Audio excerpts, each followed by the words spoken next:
¿Qué es el lenguaje? El lenguaje es la capacidad que tenemos todos los seres humanos para comunicarnos y expresarnos a través de signos como son orales, escritos y gestuales. La comunicación requiere de todos estos signos para llegar al objetivo del entendimiento común. El lenguaje. El lenguaje, al ser íntimamente ligado al ser humano y estar inverso en varios aspectos de su vida cotidiana, se le ha estudiado desde varias perspectivas de pensamiento, ya que ésta ha transformado las conciencias humanas, eh, el desarrollo de nuevas formas de pensamiento y la adquisición de conocimientos. También sabemos que el lenguaje es un intercambio de información donde necesita un emisor y un receptor. El emisor y el receptor deberán tener el mismo idioma para que el lenguaje llegue con claridad a su destino. Caso contrario, si no tienen este mismo idioma, no será entendible el mensaje ni tanto para el uno ni para el otro.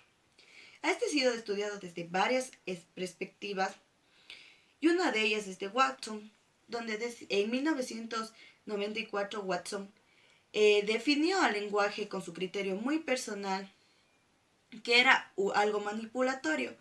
Este concepto fue careciendo de práctica, ya que va más allá de manipular el lenguaje, brinda la capacidad al emisor y al receptor de otorgar los significados de texto, de acuerdo a estas propias experiencias y características lingüísticas. Gracias. El lenguaje se define como el conjunto de señales, signos, formas y métodos que utilizamos para elaborar la comunicación. Es una de las principales formas de expresión y comunicación humana, formada por un conjunto de signos tanto verbales como no verbales. Existen varios métodos para lograr la comunicación, entre ellos se puede considerar los movimientos, la postura, los gestos, los sonidos, las imágenes, las señales, etc. El lenguaje es muy importante sobre todo en las primeras etapas de la niñez, donde se debe tomar en cuenta un buen desarrollo para evitar posibles trastornos a futuro. Los trastornos del lenguaje, sobre todo en la niñez, pueden darse por causas ambientales, por causas genéticas, causas ambientales, por la ausencia de comunicación con el ambiente, falta de interacción con su medio social. También se puede dar debido a la ausencia de lenguaje materno, ya que la madre es pieza fundamental para el desarrollo del lenguaje, ya que no solo le da el tono al niño, sino también le da la comunicación, la impronta y el afecto. Bases fisiológicas del lenguaje.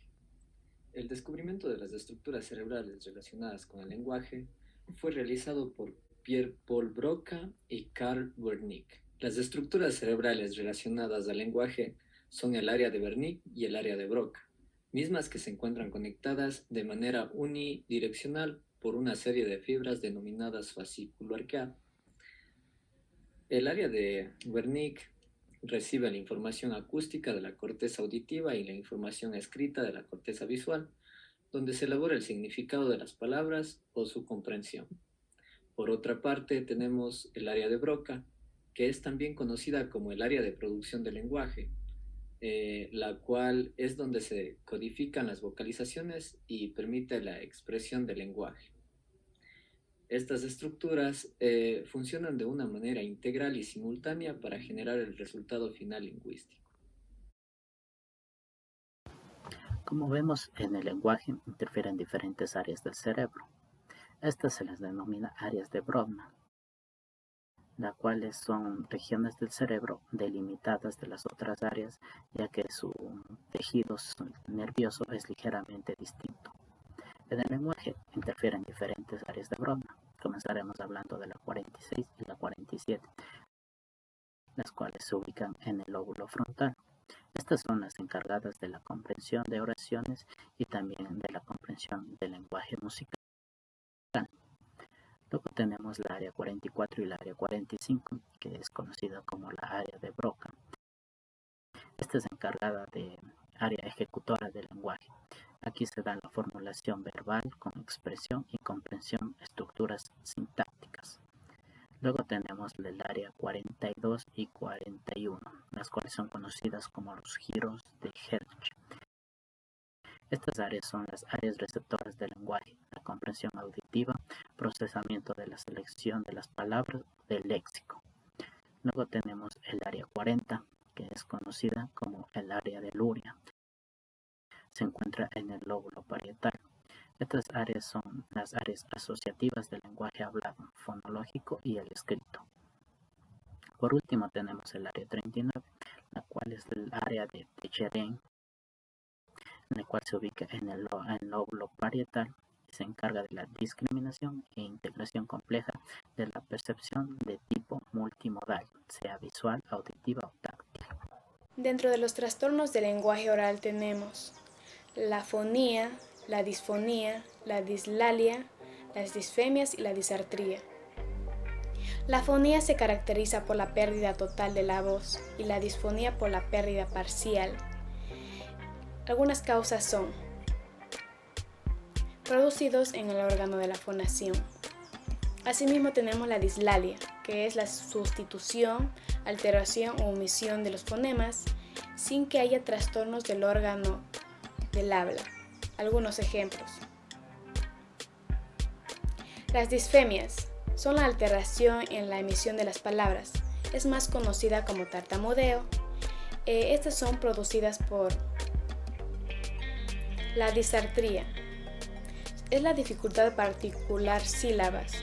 Se observa en el parálisis general progresiva, lesiones craneales, intoxicaciones por alcohol, entre otras. Algunos ejemplos son: dentro de los trastornos del lenguaje escrito tenemos la grafía, la alexia y la disgrafía. La grafía es la imposibilidad, la incapacidad de expresar nuestros pensamientos, sentimientos por medio de la escritura, a causa de una alteración neurológica donde se conecta en el lenguaje, escrito en este caso. La alexia. La alexia es la imposibilidad total o parcial de saber leer debido a una lesión cerebral. Y por último tenemos la disgrafía, que son irregularidades graves en los trazos de la escritura. Generalmente estas personas no pueden coordinar los músculos de los brazos ni las manos y les dificulta a la hora de dirigir el instrumento de escritura. Los trastornos psicológicos.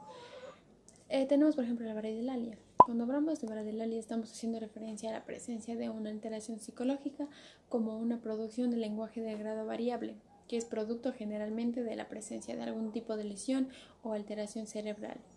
Se trata también de un trastorno del ritmo y la fluidez verbal. La jergafasia es una deformación del lenguaje que puede aparecer en las afasias.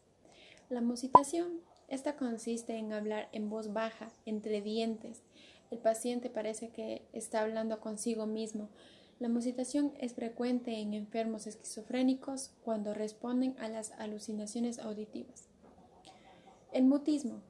El mutismo es un trastorno de ansiedad que consiste en que las personas afectadas en determinados contextos o circunstancias pueden llegar a inhibirse de manera tal que parecen mudos, a pesar de poder hablar normalmente en situaciones en las que se siente cómodo y relajado. La palilalia. Este es un trastorno del lenguaje parecido a la tartamudez. Este trastorno se considera un tic debido a las repeticiones inconscientes y sin voluntad a realizarlas que se llevan a cabo. La taquilalia. La taquilalia es un trastorno de la fluidez del lenguaje caracterizado por un ritmo excesivamente rápido y desordenado.